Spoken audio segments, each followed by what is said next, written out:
আমার সম্মানিত সদস্যরা তারা বলছেন যে 51%, 51%, 51%, তাহলে 70% কি?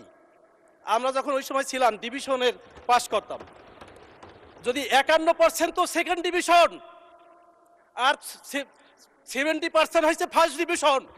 কাজে সেই ফার্স্ট ডিভিশনকে ইগনোর করে সেকেন্ড ডিভিশন নিয়ে ট্রেজারি বেঞ্চে বসে আজকের কিভাবে তারা কথা বলেন, এই প্রশ্নের উত্তর আমি আপনাদের কাছে চাই।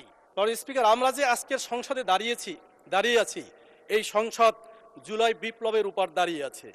জুলাই বিপ্লবের যে স্বপ্ন ছিল, সেই স্বপ্ন বাস্তবায়নের দিকে যাচ্ছে বলে আমরা দেখতে পাচ্ছি না। আমাদের গণভোট হয়েছে, গণভোটের ব্যাপারে আমি জানি না, আমি ছোটবেলায় অঙ্কে সবসময় লেটার মার্ক পাইতাম, কিন্তু এখন মনে হয় সেই মার্ক ভুল ছিল কিনা আমার জানি না। কারণ আমি হিসাব করে দেখছি যে ট্রেজারি বেঞ্চের আমার সম্মানিত সদস্যরা তারা বলছেন যে 51%, 51%, 51%, তাহলে 70% কি?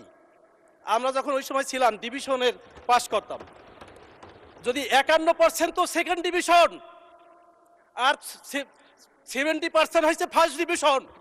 কাজে সেই ফার্স্ট ডিভিশনকে ইগনোর করে সেকেন্ড ডিভিশন নিয়ে ট্রেজারি বেঞ্চে বসে আজকের কিভাবে তারা কথা বলেন, এই প্রশ্নের উত্তর আমি আপনাদের কাছে চাই।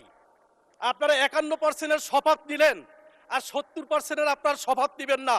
জাতির কাছে প্রশ্ন, আমি এলাকাতে গিয়েছি, তারা প্রশ্ন তুলে যে আমরা 2টা ভোট দিলাম, একটা ভোটের শপথ নিলেন আর একটা ভোটের শপথ কেন নিলেন না? আপনারা শপথ নিবেন না, তাহলে এই কথা আগেই বলতেন যে আমরা শপথ নিব না, আমরা তোমাদের সাথে প্রতারণা করব। এই কথা যদি আগে বলা হতো তাহলে জনগণ 51% ভোট দেয় না, কত পার্সেন্ট?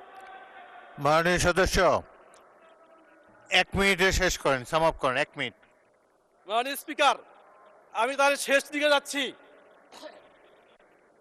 ইতিহাসের নির্মম বাস্তবতা হলো ইতিহাস থেকে খুব কম সংখ্যক লোকই শিক্ষা গ্রহণ করে, অথচ যুগে যুগে এই যে ঘটনাগুলি, এই ঘটনাগুলি সম্পর্কে আল্লাহ বলছেন তিলকাল আমসালু নাদরিবুহা লিন-নাস, এই যে উদাহরণ তোমাদের জন্য যাতে করে তোমরা শিক্ষা গ্রহণ করো।